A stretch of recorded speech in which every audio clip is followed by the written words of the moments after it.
Hello, everyone, and welcome to the show. This is Between Two Keepstars. If you don't know the name of, if you didn't know that, well, it's literally right above me. Anyway, we've got Dex and Phantomite here.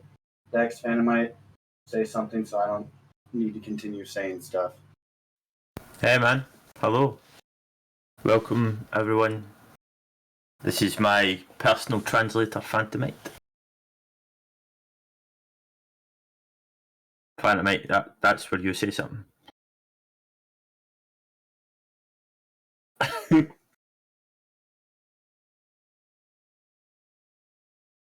Technical issues have not even started yet.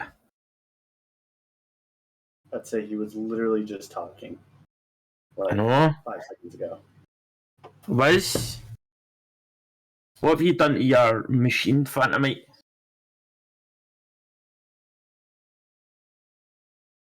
Phantomite.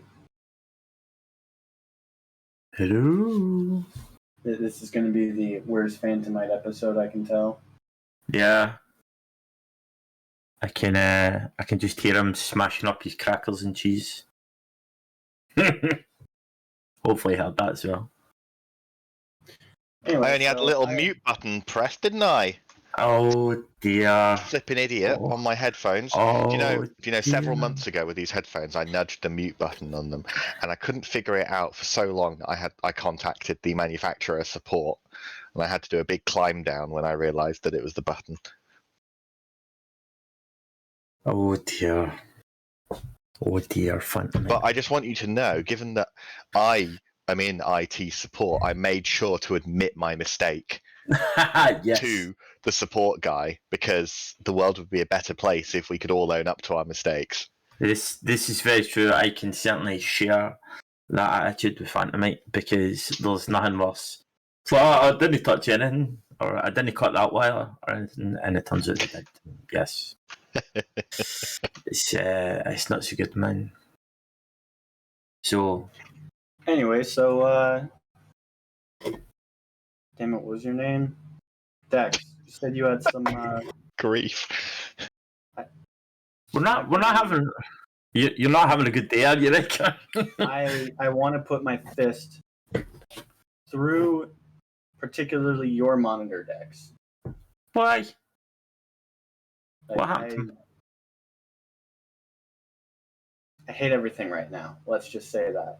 Is there anything that I don't want to probe into what is clearly an emotional issue for you, but is there anything that we can do for you right now on this show to make your day a bit better? Absolutely not, because it's just apartment bullshit and people's systems being down because apparently nobody paid their business expenses. Oh dear. And it's your problem now. Yeah, well, it's my problem partially because I didn't act fast enough. So there's that. Mm. So I can't even be angry at them for doing it. Well, unlucky. Yeah, no, we all have those days, man. You'll have a lucky day again. You always will. We always do. We do. I'm going to Vegas soon, so next week I'll be able to forget it all. Yep. Consistently drunk. Anyway, Dex, you had some subjects, right? I did, yes. There was some hilarious subjects, actually, not that long ago. Well, you may be aware that I recently changed corporations, or moved, or however you want to describe it. I'm now a member of, called Taylor, part of NC. Mm-hmm. And we went on a little adventure. It was very OPSEC when it comes to the doctrines and where we're going and so on, which is fine. And as it turns out, we had the standardised Munin fleet, and we went on a little adventure. And there was the prospect. There was we showed up, and there was an Astra house in structure, and so I had a terrible fear because it felt like I was going back to Delve space and the war and all that stuff. And then we show up, and there was maybe 80 of us. And we show up, and it's Siberian squad. and it was Hanzo and his own little group of people.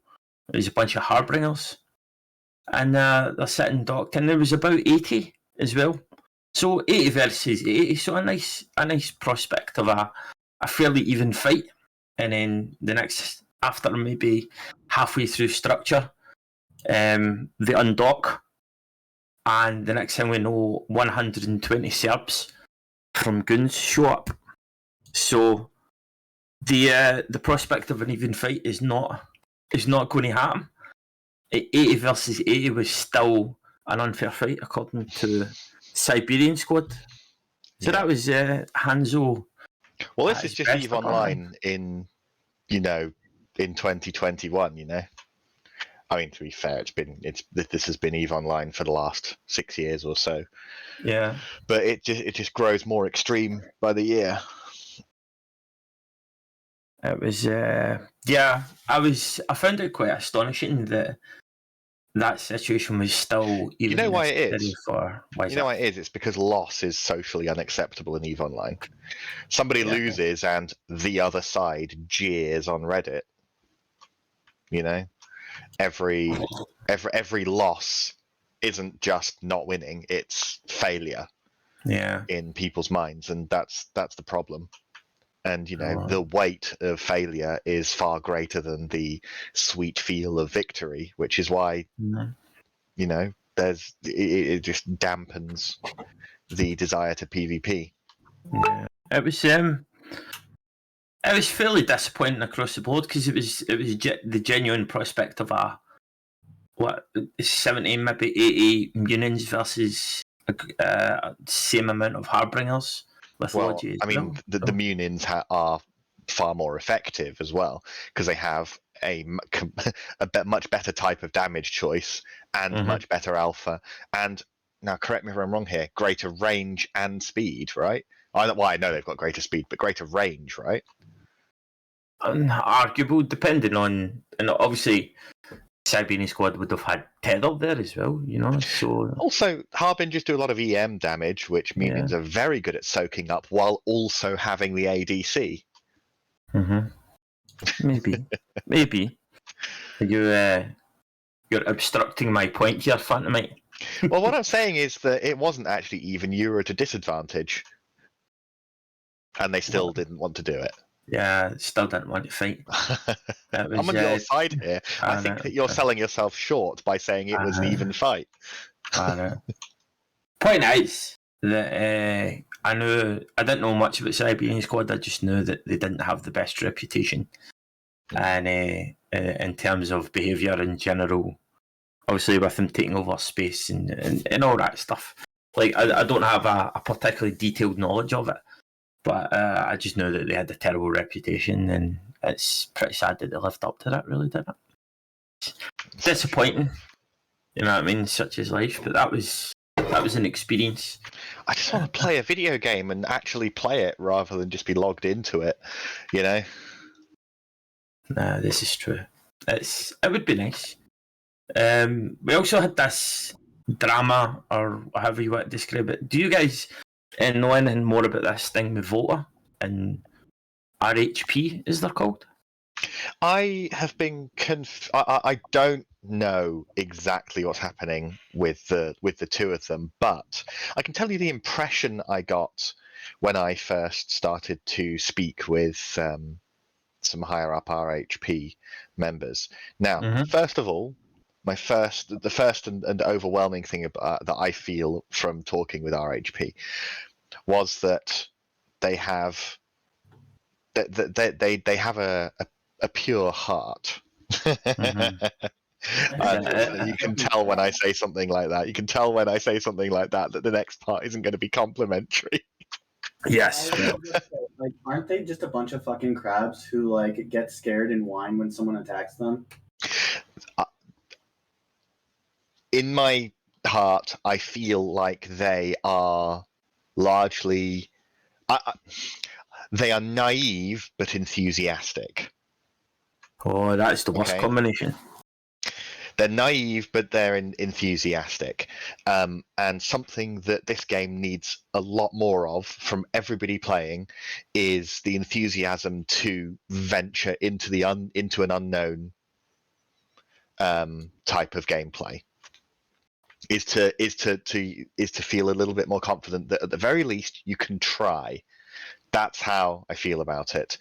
On the other hand, they did impress upon me. They were very keen to impress upon me that they were a strong, independent alliance who didn't need no man, and at the same time were blue with people who threatened them otherwise.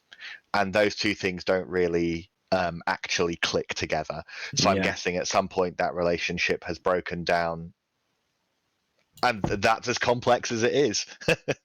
Yeah, there was a lot of stuff, and like I was fairly disappointed in Volta because essentially they have become what they seek to destroy on a regular basis. They're now just a null block who's blue to a variety of people and things like that. But I don't know. I don't know where the idea behind coming to all that. But there was some sort of Reddit post and it was just full of memes as well. I don't know whether you read it. Pardon the pun there. Well, you don't know whether I red donutted it. No, but I took a glance in, but quite honestly, I don't think Reddit it was a suitable place to get any truth. Like you say, there's some memes, but no actual information to be able to form a useful opinion from. Mm-hmm. Don't let Reddit hear you saying that. I know. Reddit hears everything but doesn't get anything done.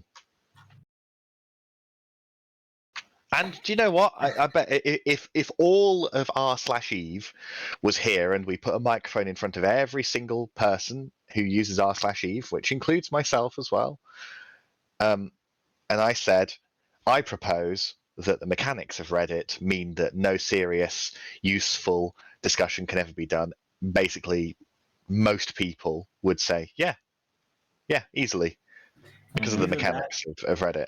We all know that Reddit isn't a discussion platform. It's another echo chamber, and it's also just somewhere that promotes the mechanics of Reddit. Just promote quick dopamine hits, which means memes are what are pushed into the view of people rather than discussion. And the internet needs a place for that. The internet needs a place for that, and Reddit's great at it. Okay, Fanmite, now that could happen. Everyone could agree that, yeah, no, Reddit gets nothing done. Or they could look at each other and start bitching and complaining about how people got an email offering skill points. Yes, but there is no reasonable discussion about these issues. It's a very popular, and I might say I agree with it's a very popular opinion that these things are bad, but this thing is bad is as deep as that discussion can go on somewhere like Reddit. So what you're saying is that an intellectual debate is something that Reddit is not familiar with? It's something that the mechanics of Reddit don't promote.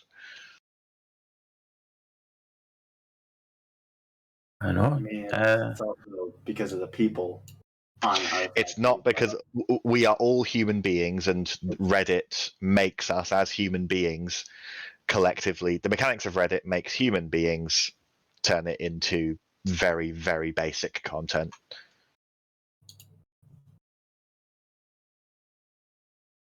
Is it that this is why Red Donut exists? Is because you want a? It's certainly why Red Donut exists, but I'm not going to sugarcoat this Red Donut. I'm going to say the Red Donut forum idea hasn't taken off, and it's not surprising. But I wanted to try. If that's something that I'm gonna never stop doing, it's trying, even if something is unlikely. That's why I even bothered trying for the CSM. It's fair enough. Sorry, carry on, Rika. Oh, I said I can respect that. Yeah, I mean, trying, even in the face of likely failure, is what would make EVE Online a better place if the players were down to try a lot of things that were unlikely to succeed. I just thought it was kind of funny because there was this one story where I was with a small wormhole group, and they were being attacked by Russians, and basically like these guys were trying to like troll them and do all this stuff, and they were just like, well, we're going to lose our ships because we can't evac the hull, so why don't we just throw all of our ships into the enemy fleet and watch them get destroyed? And apparently it made the Russians really, really angry that their enemies whom they were evicting were having fun just suiciding all of their ships and all of the Russians' potential loot into them. Yeah, well, get used to it. Some people are looking to try and play a video game. I know. It's like, yeah, no, that, I mean, because at the end of the day, with something like that, like you're not gonna get the loot anyway, so might as well make it so they don't get it and have fun while you're doing it. Do you know what? I'm gonna guess here. I'm gonna guess that they weren't just trying to deny the loot, which is a quite bitter thing to do. I guess they were just trying to have some fun. Yeah, that was definitely it. That was definitely what I got from it. Was like, well, we might as well have some fun. Yeah, back in sort of 6, 7, 8 years ago, I was fully on board with the thought process that of Schadenfreude, where making other people have a bad time meant I was having a fun time. I don't go in for that concept for myself anymore. I don't think that it's. I'm sure that it's a concept that works for other people, but I realised that I'm not actually having fun, merely causing somebody else to not have fun. I just want to fight. I just want to play the game. Yeah, it's a weird concept playing EVE Online. I do think that most of the people who think that who say that making somebody have a bad time means they have a good time, I would bet that most people who say that, it doesn't actually work for them like that. I think it's just it sounds good in their head to say it. I think that we all just want to have a good time, and that merely making somebody have a bad time isn't actually fun. I mean, I can 100% say like, yeah, like blowing up a bunch of goon structures during World War B too. Like, I mean, yeah, I guess that technically made goons have a bad time because then they had to have to re-anchor and rebuild all that stuff. But It didn't do anything for you though. Yeah, it was just like, well, I'm sitting here shooting structures. Yeah. It's like somehow they made Keepstar kills boring, but we did it. What do you mean somehow? I don't think there's any other way to do a Keepstar kill unless something's boring. Okay, now hold on, that's completely wrong. Sometimes there is a battle. There we go, that's the fun. You're having the fun there, that's good. Sometimes. But it would be hard to make shooting a stationary object that doesn't shoot back, or shoots back really badly. I don't know how you would make that fun. I mean, you should argue that what you should gain from shooting a structure is something of tangible value. But I suppose that's where the cores come in. I mean, you do get something, but the Alliance gets it. Yeah. What, you mean the core? Yeah. Well, let's be honest. Some random ninjas it when you're in. Yeah. When you've got 1,000 dudes. Van Nerdy in chat said it correctly. Y'all are making ISK? Like. This is true. Yes. Oh, speaking of ISK making. Oh. Capital PvE content. Yes. That's almost here, right? It's getting released sometime extremely soon, right? Sometime extremely soon. Yeah, I saw that's going to be a thing very soon, and I'm very excited. I know how they were doing it, and I was just like, oh, so you put a multi-billion ISK ship on grid and connect to this little thing that you deploy, and then stuff attacks it. Why would I risk an 8 billion ship for a possibly small payoff? Now the payoff could be great. Well, this is Well, I mean, here's the thing. I mean, we've talked before about the fact that I don't think that CCP escalating your stake on grid is good for the game, because as you know, as the value of your stake, let's say, putting a Rorqual on the grid is the most obvious thing. As you are asked by CCP to put higher and higher value items on the field to make more and more money, it requires that you have huge backup. Otherwise, why would you risk it? Mhm. And I think that this is just an extension of that, to be honest. I mean, yeah, that's pretty much what it is. Yeah, I mean, it's also, if this thing made a significant amount of ISK, then it's income creep, and it's just going to increase inflation and make lower stake ISK making activities comparatively more useless and uncompetitive. In a way, it's kind of this is the new bar, get to it. You can't doing anything less than this. Doing anything less than capital anomalies or Rorqual mining is pointless in EVE Online, and it's something I fight against constantly. I fought against during the CSM was constantly the idea of raising the risk bar on PvE. I don't think it should happen. Why? Because as you raise the stake, you as the person of it will just be. It's just another attractor to being part of a huge group, and then only the huge groups can do it, and now everything else is uncompetitive. Unless you have a good return value.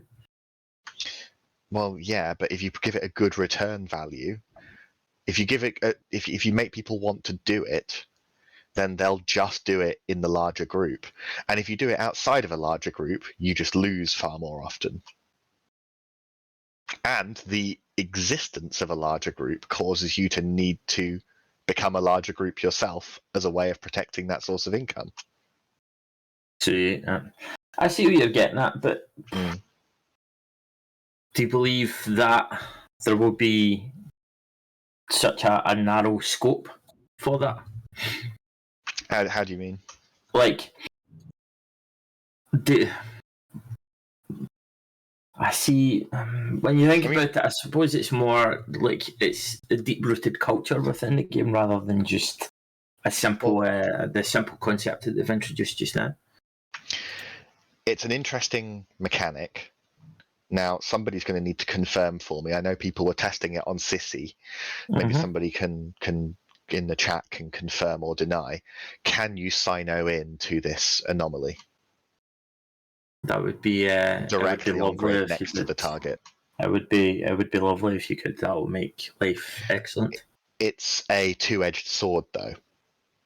On the one hand, being able to Sino in means that you can properly gank this. Yes. On the other hand, being able to Sino in means that you can bring an umbrella. True. This is a double-edged sword. It's got good and bad. Now, if this was behind a gate, if this was behind an acceleration gate, then there would be small gang skill that you could use to do bubbling and interdiction on the outside to prevent instant support. The responding fleet would have to be mildly organized to be able to bust their way in to save it, right? But I think that this plays more into the hands of large groups. I think that the ability to come in directly onto the target to save it is going to be an activity dampener. Now, I would be all for this being a very high level of income if it was behind an acceleration gate, meaning that the defenders would have to be somewhat properly fleet commanded and organized to do the save. But if you can Sino in directly next to it, all you need to do is just flood carriers and facts. Yeah, the more, well, I don't know whether it's more recent, but the meta, in terms of hunting targets, is incursions, because because it is behind an acceleration gate. You don't, Yeah, and obviously it's you can't not sign instant. mine It's either, not instant save.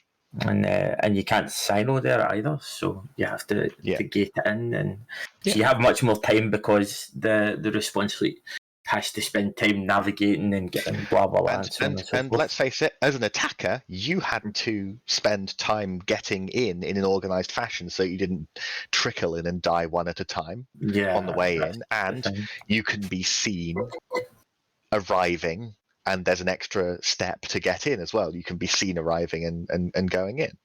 Mm-hmm. But I think that would be far more conducive to balancing this income source and the opportunities for PvP if it was behind a gate.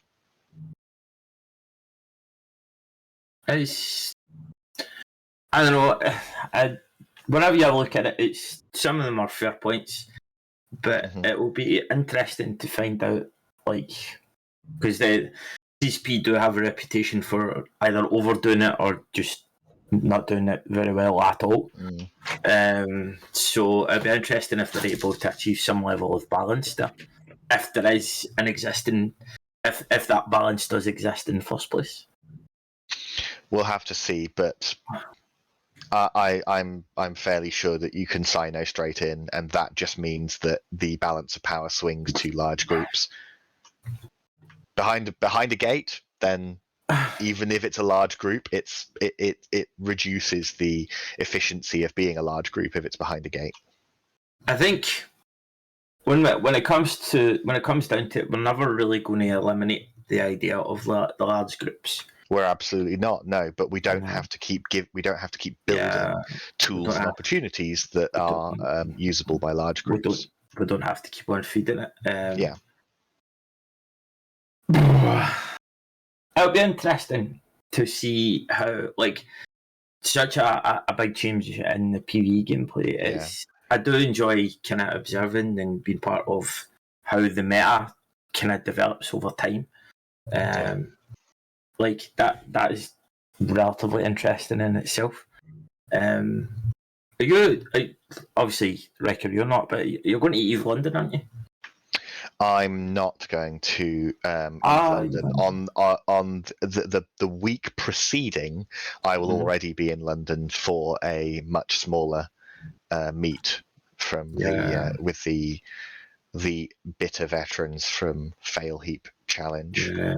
You're a disappointment in life, Phantom, mate. I'm sorry. I do plan to head to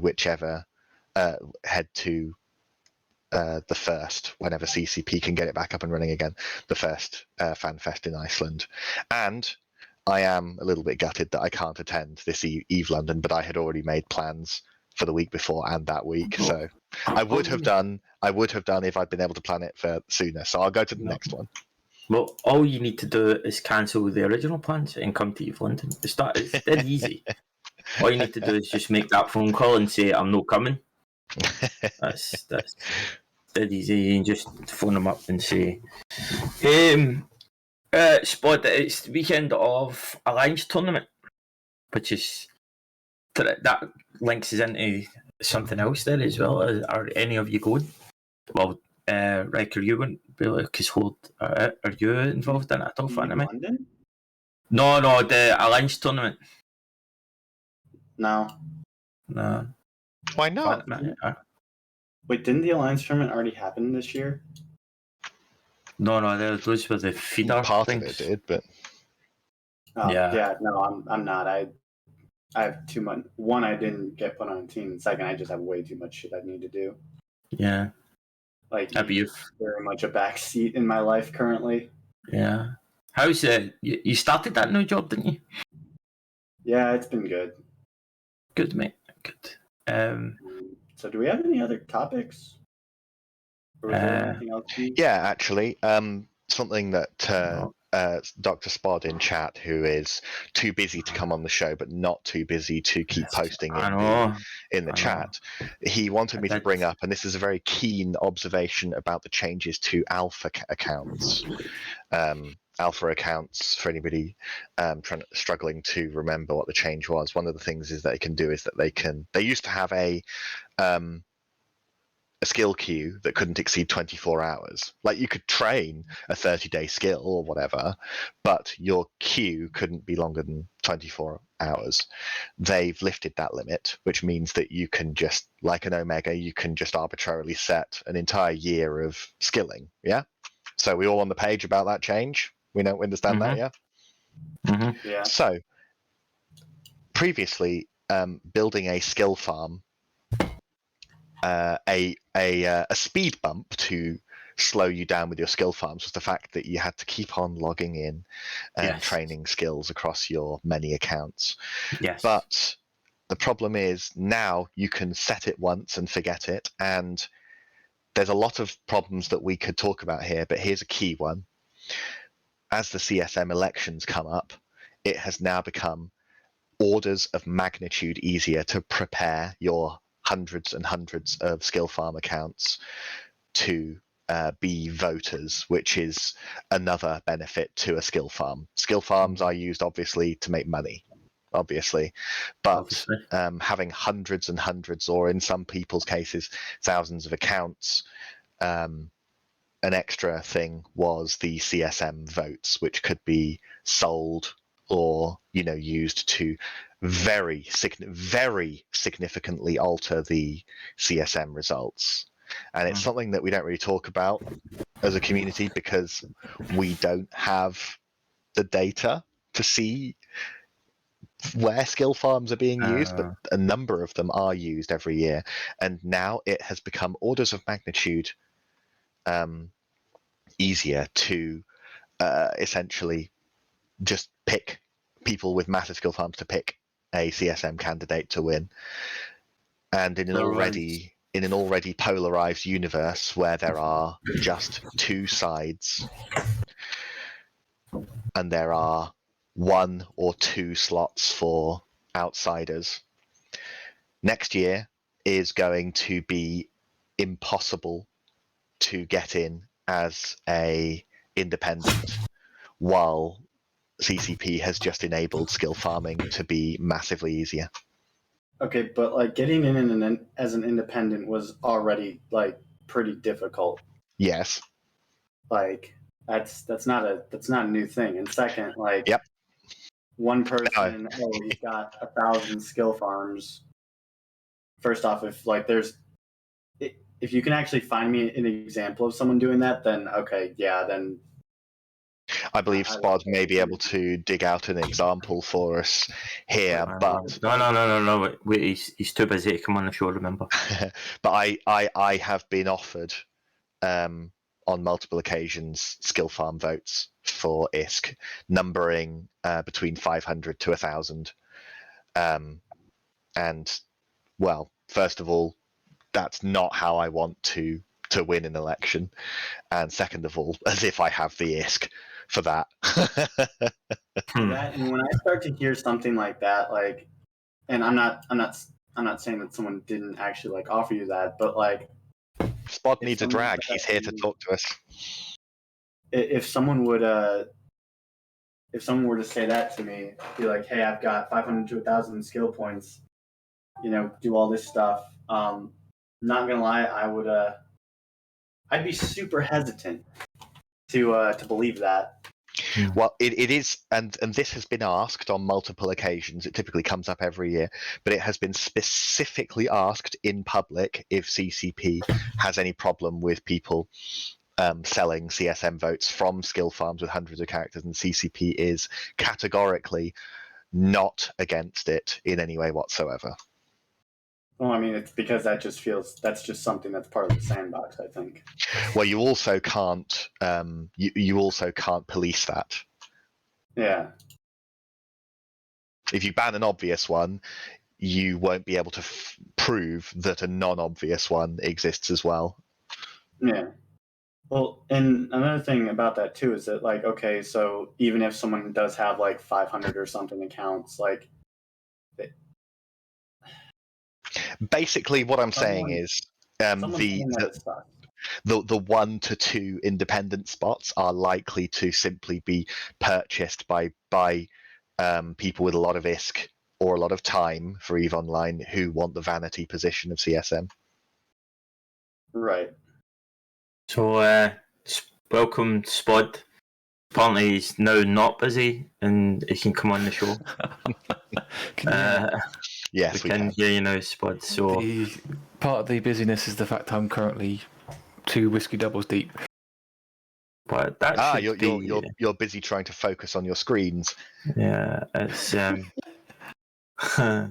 so yeah. I can drop a sort of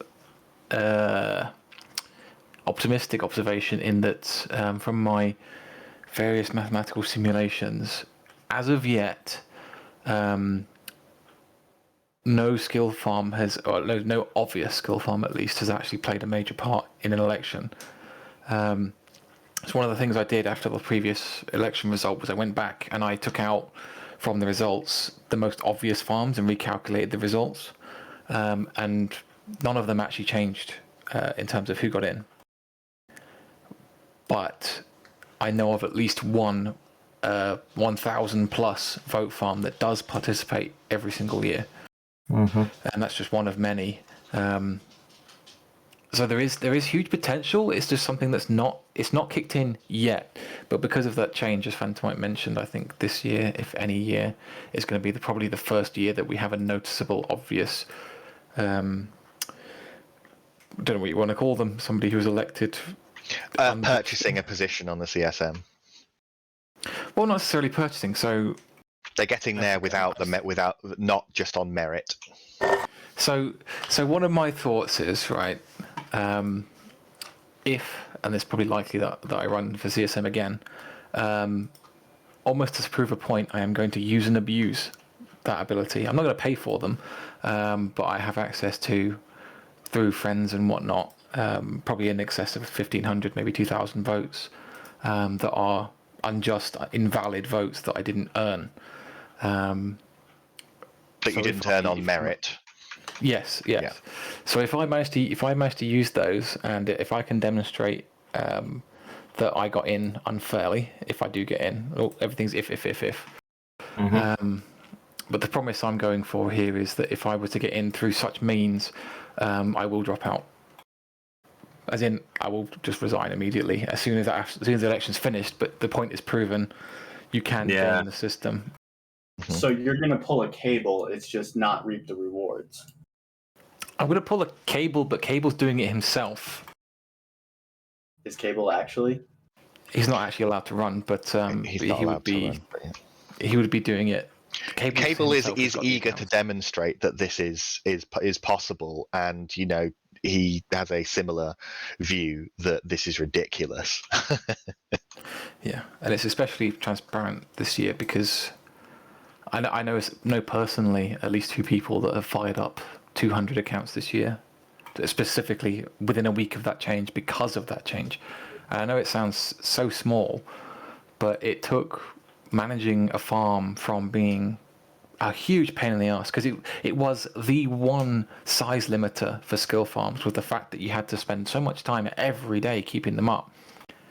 Now what you can do is you can create those farms, you can import with a copy paste, as EVE now also supports. Not saying this is a bad feature, but it's a combination of these ease of access tools.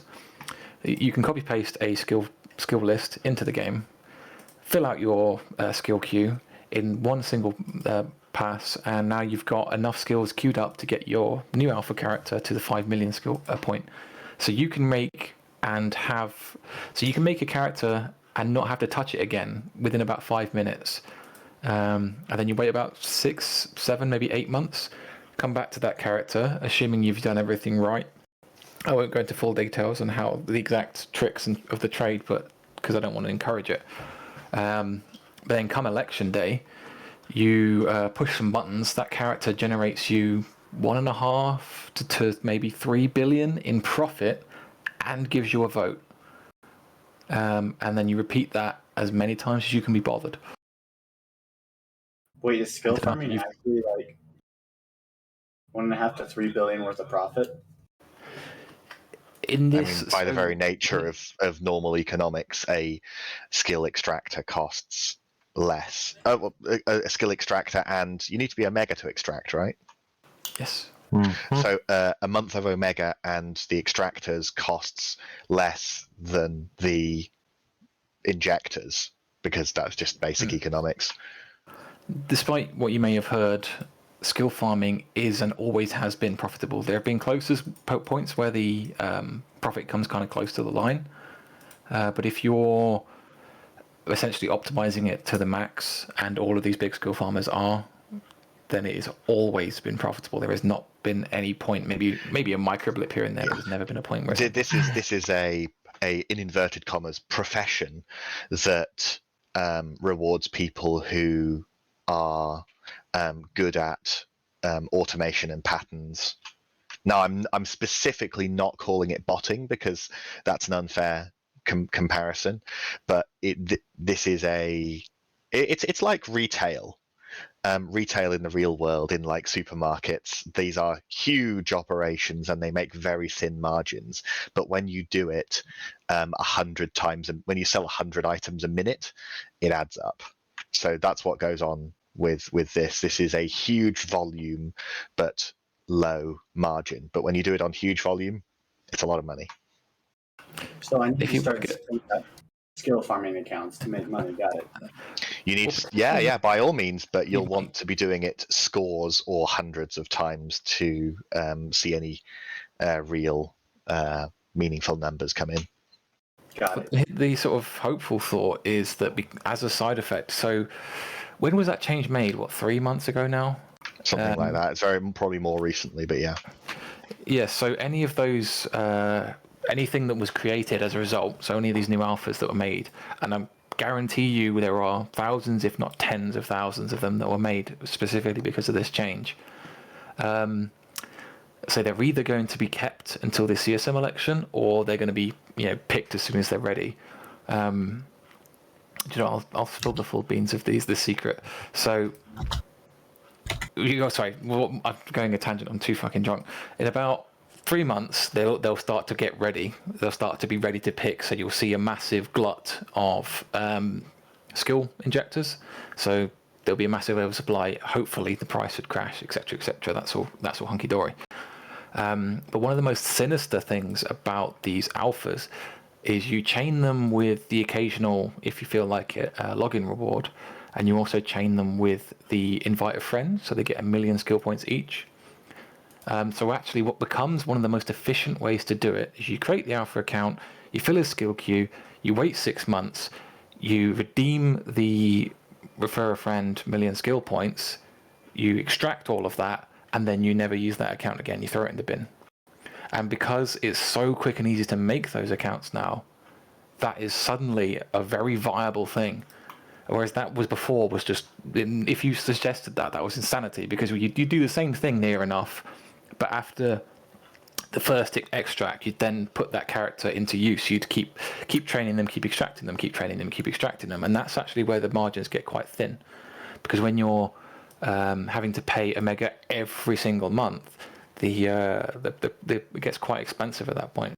Whereas if you're just relying on a lot of the stashed free SP that you get, and then training naturally, as it were, to 5 million point, redeeming all that SP in one go, and then extracting it all in one go, you have quite a significant return on investment.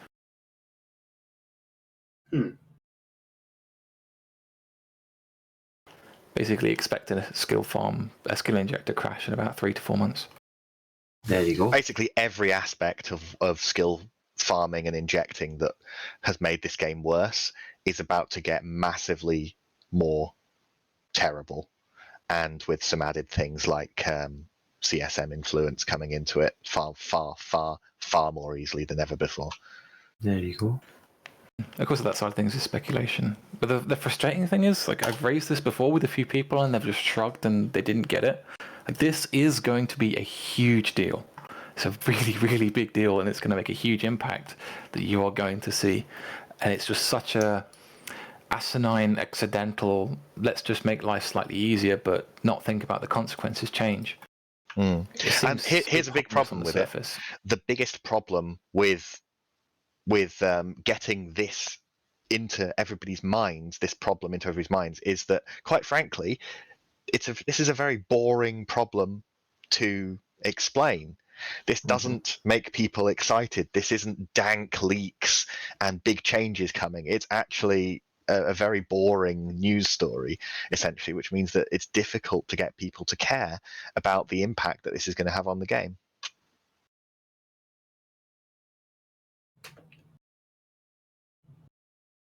I mean, they'll care when the big impact does happen.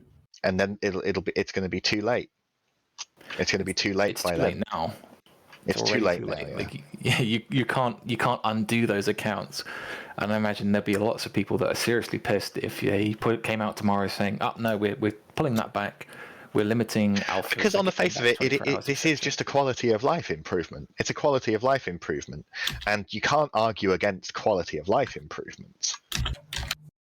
I mean, it's weird because it depends on your point of view. Because, like I say, me and my friends who admittedly do participate in the skill farming side of things, because you're allowed to. CCP has no problem with it, and it's profitable. Don't beat yourself up about it.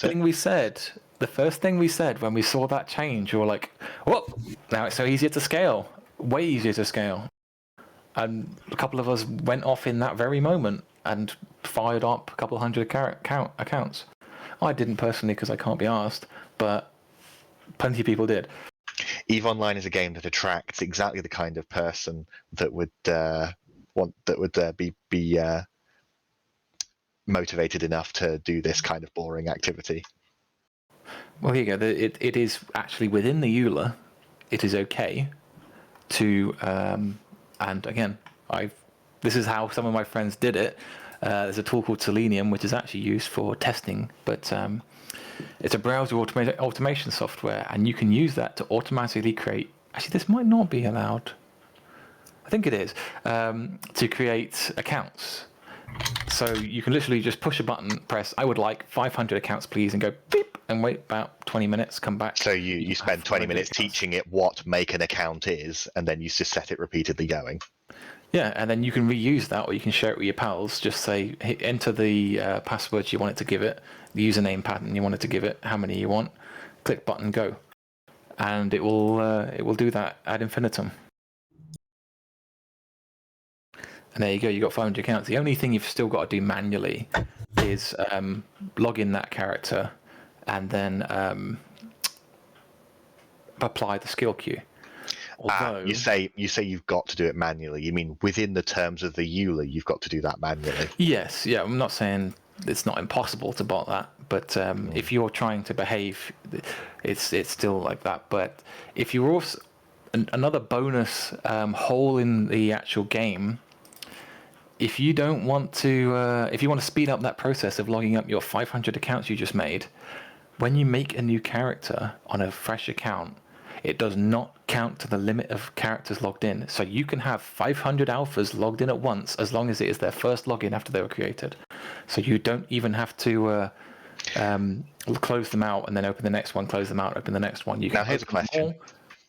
Could you use the smartphone app to start these queues going after the characters have been created? I believe so. You might be able to automate that as well. So you could use Selenium or just another clicking on the screen at certain coordinates piece of software to do it in an app that you're running within, well, very shortly, natively on Windows 11. My current understanding of the EULA is you probably could do that and get away with it. And actually, here you go for even extra bonus points. Well, they wouldn't be able to detect it using the app. They wouldn't be able to detect it if you're managing using the app. Possibly, but for extra bonus points, again, I don't know if this is still true, but at least it was a couple of years ago, according to a CCP dev on one of the forums a while ago. It is acceptable to bot the character creation process. Again, don't go and do this because I don't know for sure if it's still acceptable. But the last I heard, it was acceptable to bot the character creation process. So if you want to bot the entire fucking thing and make as many bazillion accounts as you want, it may actually be entirely accessible through the EULA, and you may be completely scot-free. Although, Because don't forget there is a human element, and they'll ban you anyway. But the difficulty and the concentration and knowledge to set all of these automated processes up is irrelevant because it scales literally infinitely. I just want to go ahead and say we're not supporting botting. Don't bot. don't do Yeah, it. in fact, well, And, I think we all in this channel think that it's obviously every aspect of any kind of botting, even account creation, is overall bad for the game. The fact that you can do any of the things that I have just said is just pure poison to the game. It's yeah, everybody loses when these things are done, but I think there is some positivity in at least exposing, and if I'm telling all of you guys that this is technically possible right now. If you're vaguely competent with Selenium, you're vaguely competent with Android automation, it would probably take you about 2 or 3 hours to create a setup that you can then give out to all your buddies that can create infinity accounts and have them all prepped.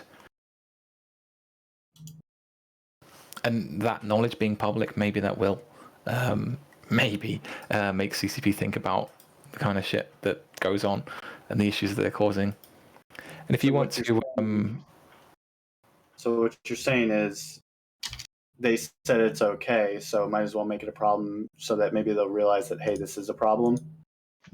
Well, technically, this has been a problem for, ever since skill injecting became a thing. This has been a problem since then. So it's not something that they can ever fix at this stage. Otherwise, they are fundamentally harming the income of the company because they have come to rely on it. I mean, the closest you're going to get to a fix is just essentially regulation. Stick it in the EULA. If you do this, you're a bad boy. Get out. Any votes that we can prove are botted in any that come from a skill farm rather than active playing undocking players will be discounted. But then you can lawyer the definition of that to get around that very easily. So it's impossible to police the use of this for affecting CSM elections. There is a excuse the coughing. I am slowly falling apart. There is some level of prevention on this when it comes to the vote side of things. I believe you had to have been Omega for at least 2 months at some point in your existence, which isn't necessarily a big deal for people that want to do this kind of thing maliciously. But it is a mild prevention, but it is very much mild. But, one of the points I wanted to make is, and I don't want to go directly accusing anybody, but I think it is extremely likely that people that are running 1,000 accounts plus, and therefore probably making somewhere in the... Hold on, let me get a calculator out.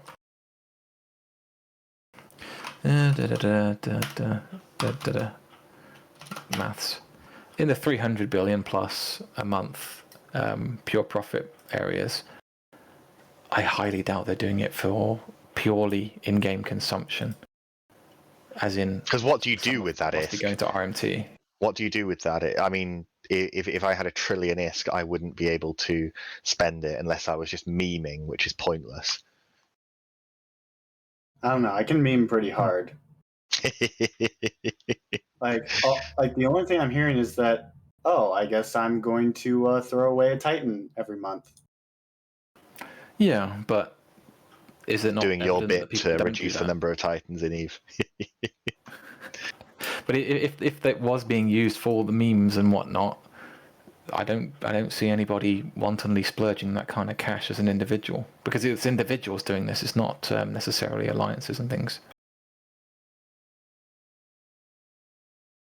I don't know of anybody that blasts what is equivalent to 1 or 2 Titans every single month consistently for the last 3 years.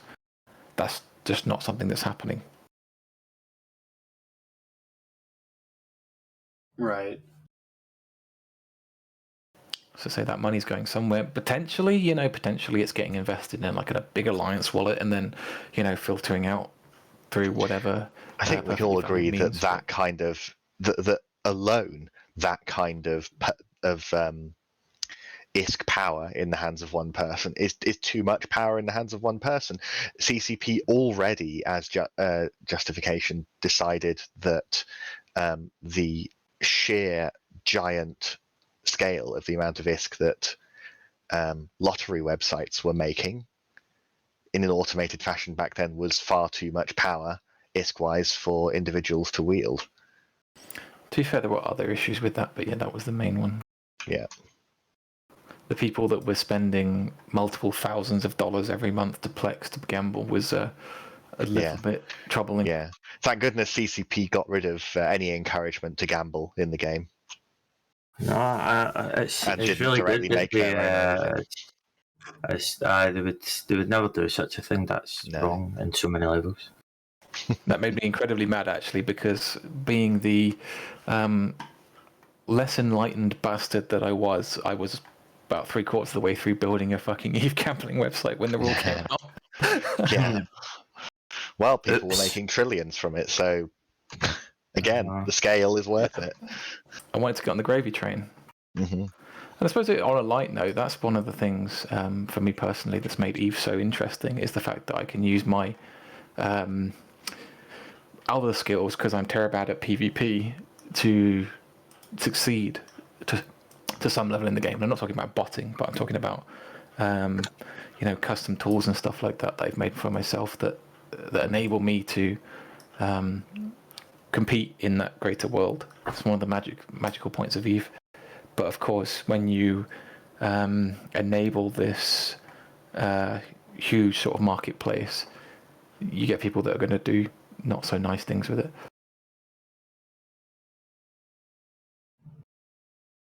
Yeah, no, that is definitely true. Or you could say it's a game where your mind matters. We're not just playing a game of rock, paper, scissors here. Oh yeah. I just want you to know that that in the time that we were talking, I was literally making a new mining character. Mm-hmm. Just the one. But we all only have one. No, literally just the one, because I need to make them iskies again. No one. Profitability is going down, so maybe not a good idea. Everyone only has one mining character. No one in this game at all is able to mine an entire build in about 20 minutes with numerous procurers and an orca. That's not possible at all. Do you know anything about this spot? Do you want to hear my easy fix to that problem?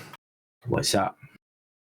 And I think I've thought about this for a while, and I haven't seen any obvious holes in it, so please tell me if there is. But one of the biggest things people bitch about in particular is orcas in high sec blotting out the sun. And the main reason people do that is because it requires... Scared the shit out of there. Mate, I can't fucking help it if my lungs are collapsing, but what I was saying is... My God! Yeah, I've got an endoscopy in a couple of weeks to figure out why I'm dying, but we'll see. Up your ass. The point is, so one of the main reasons people use orcas and spam them like that, and it becomes such a pain in the ass, and this is what further applied to raw calls and procurers and anything really ultimately has the same problem, but to different extents, is it requires very little input. As in, you can set on your drones to go on that rock, on that rock. Pro tip, by the way, if you are orca mining in high sec and you're setting all of your drones on the same rock, you're an idiot. You just need to separate them out, one drone per rock. It will take less time. It'll be longer time before you have to interact with the game again. So in order to prevent that, in order to create more active gameplay, in order to discourage AFK orca mining, I think the simplest option is massively reduce the size of rocks and increase the quantity of them to make sure that a belt still has the same total value. But if you reduce the size of the rocks and therefore the amount of activity required from the miner goes way up as the size of the rocks goes down. Because instead of currently I assign a drone to go shoot a rock, it's going to be 20-25 minutes before that rock expires. So essentially I've got 20-25 minutes where I can go to the loo and go watch some TV and then come back before I have to do anything. Now if you quarter the size of the rock, you bring that down to maybe 5 minutes, and you've got 5 rocks going at once because you've got 5 drones. Now you're having to interact probably every 2 or 3 minutes when you average it all out. That massively increases the load. And then as a side bonus, not only have you just kind of nerfed but not nerfed because the yield is still the same orcas, you also introduce a room for more skilled and more attention-paying active-ness gameplay from barges. You do better if you're paying attention. That's what you're saying. So one of the features of barges and mining in general is, let's say your mining laser harvests 1,000 meters cubed per cycle, and the rock only has 500, and your laser takes a minute to run. After 30 seconds, you are better off stopping that laser because it will bring in all of that ore and then turning it onto a new target. Because otherwise, you're actually halving your income over time because you spent 30 seconds where your laser's actually not mining anything, but the game won't tell you. So a mastery of that ability of scanning the rocks, knowing how big they are, and knowing your own laser setup, and knowing when to sort of call a rock early, would actually end up increasing people's yield probably 20 to 30% if they were really seriously paying attention compared to somebody that isn't paying attention at all and is just blindly cycling every single rock to completion. On the one hand, you might call this the introduction of tedium, but on the other hand, tedium is the only thing in a video game with an economy that makes the currency worth something. The price of Plex, the value of ISK for ships and everything like that is all a measure of tedium and effort that's been put into the game. Every time you remove effort, every time you remove speed bumps to income, it just causes inflation. If you want to make that even more skilled, although of course I think there's going to be a point of negative return, you could just go ham, make it so the average rock is actually only about 2/3, a half of a regular procurer cycle. Now you're having to short cycle every single one. Of course you're going to have to make up elsewhere, like give procurers or things like some kind of capacitor bonus, something to make up for the fact that you would burn out your cap if you were doing this excessively. But you could potentially make it so that maybe you have asteroid fields that explicitly have incredibly small rocks, but they're very high value. So it creates a system where being a very active miner is very rewarding, without having to add any gimmicky mini games, as people often suggest, of like, oh, maybe you should have the hacking mini game while you mine so you don't bollocks. Just take what you've already got. Very simple. Create an anomaly that's got tiny, high valuable rocks. Done. You've got an active mining site that's actually worth doing. There's just, I mean, the actual but painful answer here, which is a lot of effort on CCP's behalf, is to turn these things into an actual game, so that it is both something to focus on and it's something of interest rather than essentially a clicker. The dank leak, which I've had confirmed by many people, though, is tangential, but asteroid belts are being removed. Genital.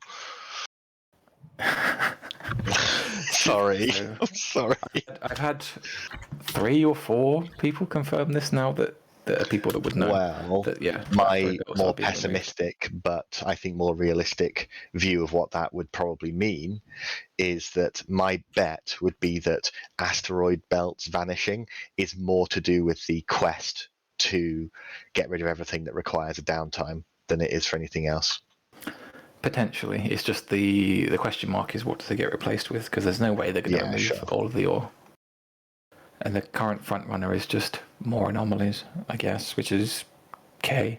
Although if you want to get optimistic, one of the bonuses of moving it to an anomaly-based system is it should make it easier for them, because you're not so weighed down by legacy code to add, dynamic distribution and add maybe cycling distribution. So, Arcanor is great in that region for a month, but now it's moved over to the other region. Yeah, that was something that they kind of could do, but was a very difficult technical challenge. Anything that gives them some levers that they or an automatic system could push is the potential for a better system. Yeah, that's my drunk ramblings on rocks.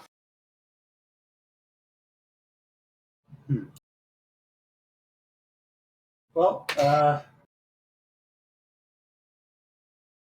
honestly, I think that actually covers all the things that I was honestly thinking about talking about.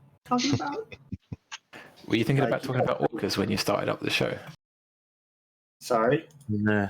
Were you thinking about orcas when you started the show today? I don't know. Like, I kind of just started it up and was just like, let's see what happens. See how it all goes. I mean, we already talked about the we already talked about capital ratting. Did we talk about Quasar? Yeah, I remember. I was actually going to mention that as well. I need to give it another read, mind you, because it was a bit complex. But is it not basically, Riker? Is it? Oh, you probably spend a bit more time with it. You explain it. I don't know, something about coding. But basically, I think what they're trying to do is they're gradually over time, the topology of the server and all that stuff. They're trying to implement cloud tools as they go along, and the next phase is called Quasar, which basically, from what I can figure out, it bypasses a certain part of the server, and as a result, it will reduce the severity of tie-dye. But again, I'll need to give it another read, because Quasar thing. Yeah, I'll need to give it another read because it was a fairly in-depth explanation on a blog, and I think I was hungover at the time, so I didn't really go in. But I think a sort of simple way of explaining it is you can almost imagine it like everything, including a lot of the external tools, the APIs and things like that, all work together in the same pool of resources. So when, for example, as an extreme example, your skill queue wants to know how much longer have I got to train this thing. It would have to put that request into the queue of things to be figured out by the main thinky box. The main thinky box. What? Yeah, the main thinky box. Spod, I'm not 5 years of age. Come on. I mean, I don't know. Main thinky box, I like it. Yeah. So the main thinky box has got to think about Spod shoots Dex in the face. How many skills has Phantomite got left for the next 15 minutes? Blah blah blah blah blah. It's got to think. I am running out, having played this long. Exactly. So in the queue of things to do, the things that you the player care about is me shooting you in the face. The things the computer's still got, the thinky box has actually got to pay attention to is Phantomite skill queue. Now, you don't necessarily care about that, but again, computer's got to think about it. So there is a computational delay in your face being shot because it was busy thinking about Phantomite's skill queue. Now, what the sort of Quasar thing as a general push is moving those things like Phantomite's skill queue into thinky box number 2, so that all of those not essential for immediate gameplay kind of thoughts are on a separate track, so they don't slow down and they don't interrupt the live gameplay things of shooting people and moving around and watch your health and stuff like that. So indirectly, that kind of eventually will speed up and reduce tie-dye. And of course, that is like the most basicized and only about a third of the point they're trying to make. But I think that does kind of make the point of what's going on. Yeah. But Spud, have you not had half a whiskey and you're struggling to form sentences? We wouldn't know if you hadn't told us. I've had 2 doubles and I can't breathe properly, so I'm having a hard time, right? I think the main takeaway from that whole thing was the main thinky box. Like, I'm not gonna lie. That's my favorite part. To be fair, the more I think about it, the more I kind of like it myself, to be fair. I made a little pun there as well. And it's not just clearing, it's not just freeing up the shooting in the face thinky box to be able to think about shooting in the face. To do more of that. It's also about the secondary box that deals with all of your skills and things. It's allowing that to be more easily queried by other external things. I love how you immediately targeted me there as well, Spud.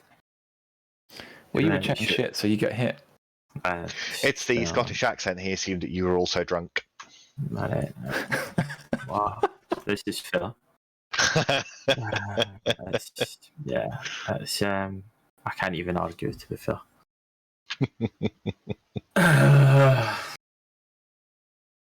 But and the sort of a lot of the stuff they rattle on about is something called gRPC, which is something they've been working on for 2 or 3 years. Is moving how a lot of the communication is done on the game client.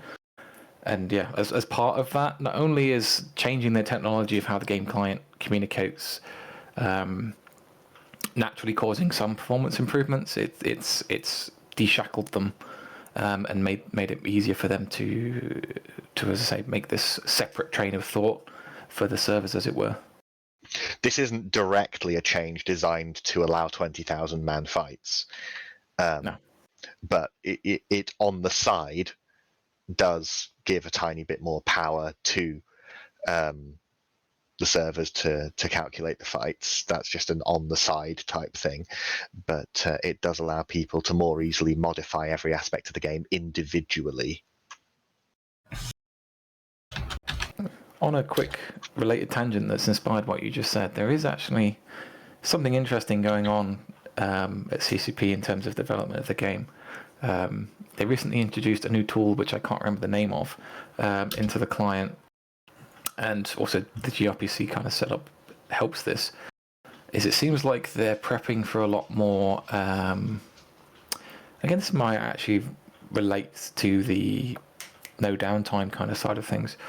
They're preparing for more ability to turn features on and off and do things like A/B testing, as in you might log on and see a new feature, but I might log on and see a different version of that new feature, so they can test different versions and see which is the best. They're very much modernizing the client in a technical sense and making it much easier to pick and choose what's in the game and what and how it all works.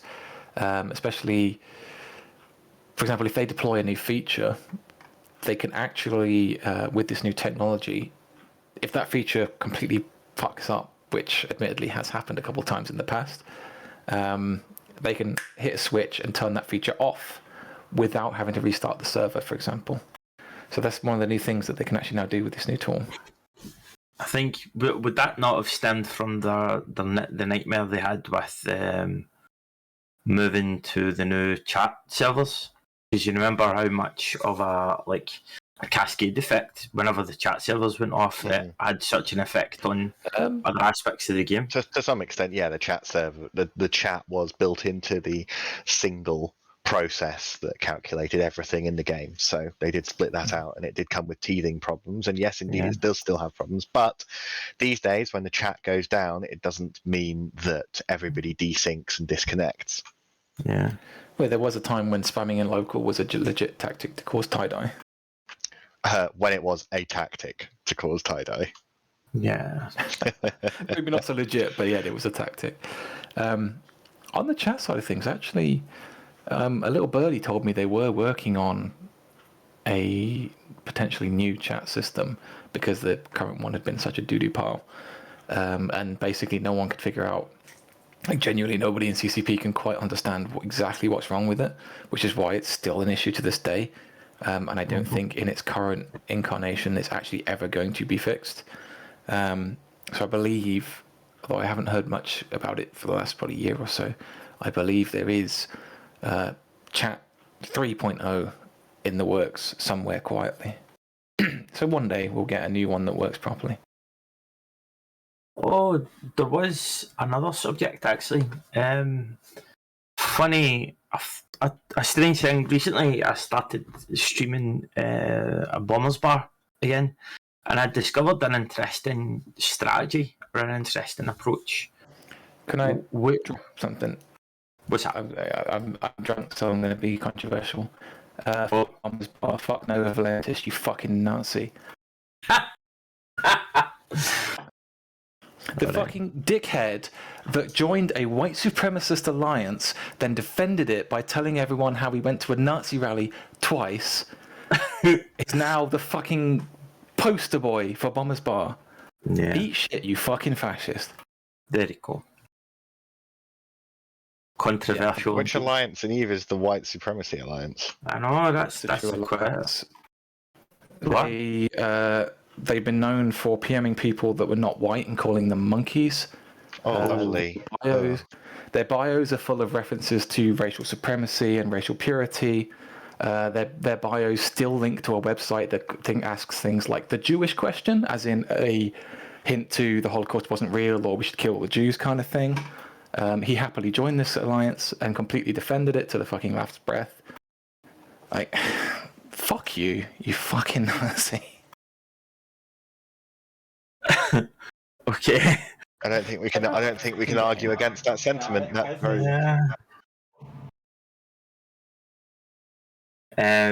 But yeah, going back to what I was saying, apparently there has been a report. Basically, the strategy is like I was streaming a fleet, and they got AWOXed, and there's this idea where what happens is the bomber are docked up to they do a fleet called Habakkuk or whatever you call it, and it's basically the blow up stays tethered to the station. And then whenever they find something in low sec, the bridge to wherever the target is blow away, and then they come back. Which is it's within tether, so it's guarded against people just warping in and smart bombing them or decloaking them on purpose. Blah blah blah. Exactly, yeah. But an interesting tactic was that a member of the fleet docked up, and he had a blops stashed in that station, and then he undocked and immediately conduit jumped. And he took the entire fleet with him, right next to like 4 smart bombing capital ships. Fuck, I can't remember what they were. So, and wiped us all out. And apparently that's been reported as an exploit. And what was a game mechanic, and it was just used aggressively. Apparently it's been reported as an exploit. The idea is because when you say it's been reported as an exploit, do you mean that a player or players are trying to get CCP to say it's an exploit? Because I struggle to believe CCP have said we can confirm this counts as an exploit. No, they haven't confirmed it. No, but apparently it has been raised as something that is going to be kind of subject to a serious discussion. But it's going back to the original idea. It's like, what is an exploit?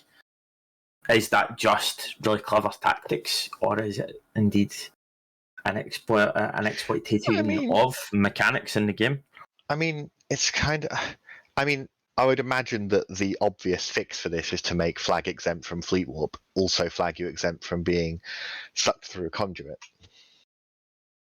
But again, that just reduces the point. That just eliminates the point of the feature in the first place. But no, because you would turn it on if you wanted. If somebody was about to do it, yeah. But it was an interesting thing. It was quite funny. It's like if CCP are going to give you a feature that where you can suck a bunch of people along with you somewhere. Apologies for the terminology. Then people are going to then people are going to use it to do that.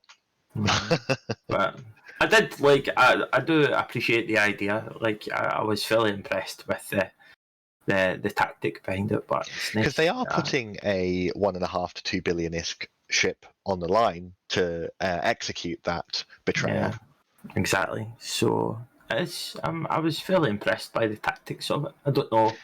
Probably it was not. Because it only takes 10 other people with you, or does it take 9 other people with you? The limit is 25. Okay, so those 25 That's- people, if they are actually awake, could in theory just all start torpedoing that blops at the other end. Yeah, They're being smart bombed. Yeah, there was I think there was 3 carriers waiting on us and stuff. It was mental. Yeah. But I'll send you the clip later. Actually, there's Okay. I got someone to clip if you posted it within the last 2 weeks, I think I clicked on it in Twitter and saw it from you. It was fairly hilarious. Like the expression that I had whenever I turned around and I'm suddenly being bridged, which was quite funny. But yeah, as I said, it was Snuffed were responsible for that one, but apparently it was there we go, big surprise. It was conceived a long time ago, apparently. So, but yeah, I just thought that was an interesting idea, and I realise I've probably just explained the nice tactic to the entire chat right now, and Well, see a lot more now. because there aren't actually very many public fleet organisations, which is what you need to be able to pull this off. Mm-hmm. Did it? To be fair, I suppose what you could do is, were you doing it directly on the undock point of the Citadel?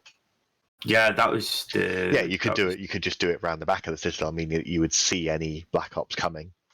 Exactly. They would have to. That was the mistake that the Blops made. Was literally at the undock. So the Blops could just undock and immediately conduit. Yeah, and then flip-flopping back again. On the other hand, it should be a natural risk that if you are opening a fleet publicly, you will get the public in there. Exactly, man. But yeah, I thought I was. But hopefully, that was interesting or boring. It is. It is a fascinating thing because it's like, well, it was done without your control, but there are ways to mitigate it. But should you be able to put yourself out of that much control? I don't know. I'll see if I can find the clip. I'll show it to everybody. It was quite funny. Where are we? But we get anything else you guys want to bring up while we're here? Anything else you want to complain about or anything? There's always things I want to complain about, but such is life. The stage is yours, mate. I mean, we've got time. I know. What has it that you're doing CSM again? You may not. I don't know. You may have mentioned it about 107 times. I know that I will be running again. Sure. And Spod, you know that you're likely to be running again. Is that right? It depends. I've just started a new job, and it just after the last election, I also started a new job, and I completely mentally destroyed myself. And that's because the job was bad, situation again. The job was bad, and I spent an inordinate amount of time screwing around doing CSM stuff. It just depends on how my job's going to work out, what place am I in mentally, etc., etc. Whether it's actually suitable for my life. That's fair. If I'd have gotten in last time, it would have actually been a real bad time.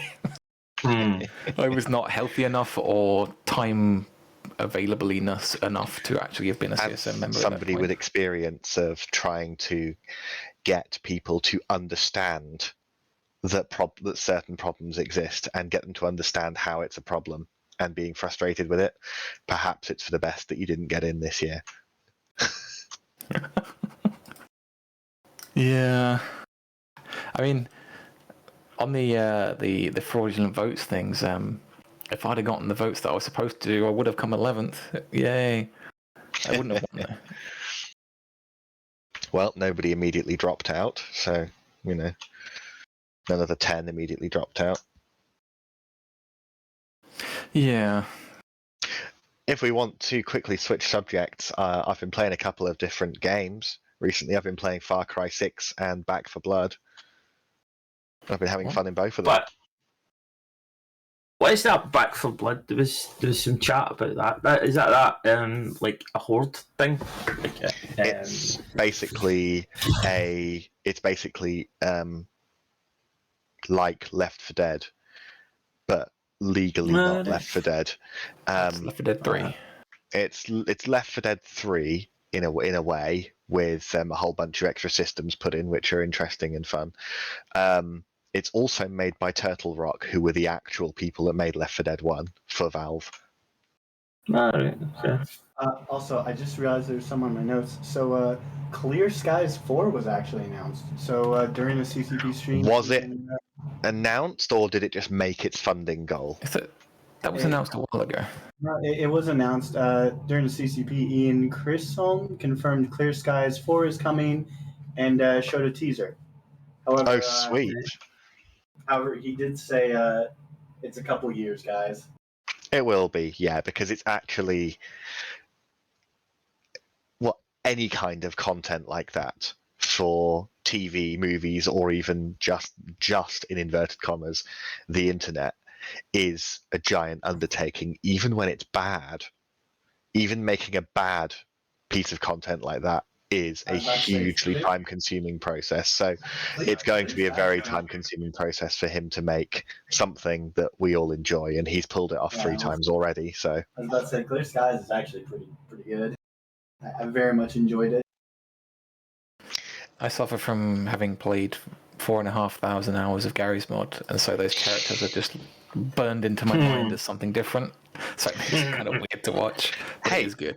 Correct me if I'm wrong, but it's been so long since Clear Skies 3 came out that back then, would I be right in saying that Source Filmmaker didn't exist back then? So he was like, Not, it was a lot harder. Yeah. So now that Source Filmmaker is here, I'm not saying it'll be easier, but I'm saying that this probably means that the quality will be far higher. Oh no, he's doing it completely differently through one of the things he was fundraising for or something like that. When it was very first announced that Clear Skies, another one, was coming out about a year ago now, was to get the license or something like that for this new software. I might be completely wrong, but I know that there's definitely a completely new software involved that is because is we've not all seen the Source stuff Filmmaker. that Source Filmmaker is capable of, and people can make basically perfect stuff with Source Filmmaker in terms of animation sets and facial movement and things like that. And Source 2 Filmmaker is a thing these days as well. I don't know if anybody here has played the only game that shows off Source 2. If anybody here has actually played Half-Life Alyx, and I bang on about it all the time. Yes. But it is the visual quality and realism of Source 2 in Half-Life Alyx has to be seen to be believed. Yeah, it's amazing. I'm not going to lie. It's unbelievable. I was still like getting into that game, mind you. But I played up to the point where you get the shotgun, I think. Okay, so not particularly far at all. You've got some experiences to experience. I know. The one that the face crabs jumping at you, and that was a fairly unsettling experience. I'm not going to lie. It's incredible. It's absolutely incredible. If anybody here is kind of like it obviously VR is a expensive thing to get into, and there's not many particularly great experiences to actually justify purchasing this. But if you're on the edge, or you're looking for justification to do it, Half-Life Alyx is a basically as perfect a product as could ever exist. Yeah, I would hard to disagree. Like, it's funny that another game that I'd been playing was Alien Fireteam Elite. Oh yeah, what's that like? It's basically Left 4 Dead, but with aliens. It's really small. It's one of those games where the developers, Cold Iron Studios, I get the impression it's like 5 guys. You know what I mean? Like doing it in their basement or something. Yeah. But it's a terrible game, but it is a hell of a lot of fun. If you're looking for a blockbuster game, don't. Is it a don't- terrible game, or is it good because it's really fun? And no, it's good because you get the adrenaline rush of like a mass of aliens coming after you, and they got the sound effect of like the pulse rifle, like perfect. Got it, and just whenever you fire it, you know you're basically in. You know it's like.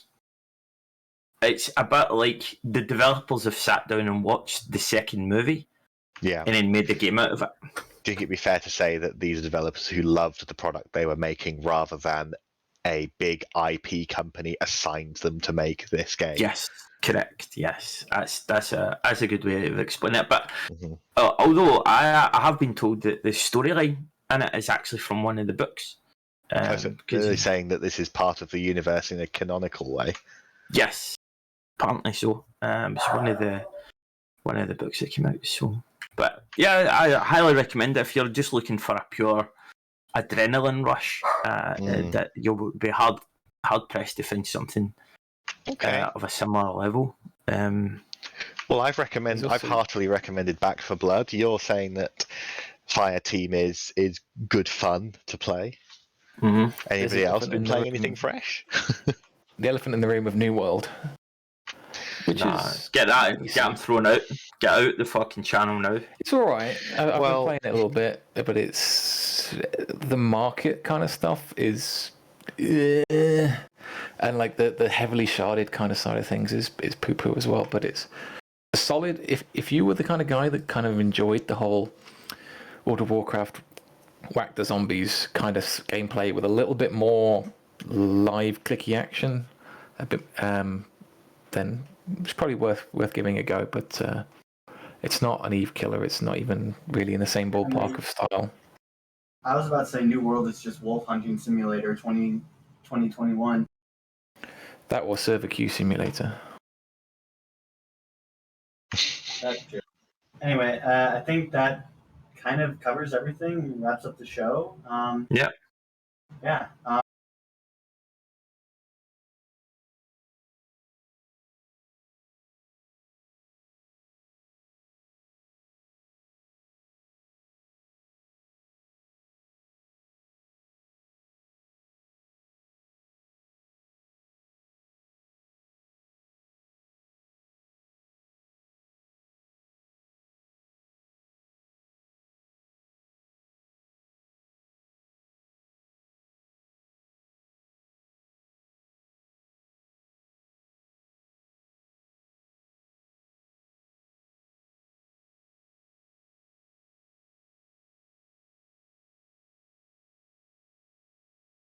So come at me, bro. Make some ads for what? CSM. A CSM campaign. Already? If you don't start now, you're already too late in a way. Phantomized is the fucking thing. He's been shilling for a while. So we're actually back now. I don't know how much of that actually got. But yeah, guys, if you guys didn't hear me, we're about to raid you to a new person. Please type new Eve, or Eve Online says hello, or Eve is real, something Eve related, and yeah, show him some love from the Eve community. He's an ex-Eve player and he's a really nice guy. Cool. I'll be sure to do that. So anyway, guys, yeah, don't forget to bubble wrap your Keepstars, and we'll see you next week, hopefully. Cheers. Thanks, guys.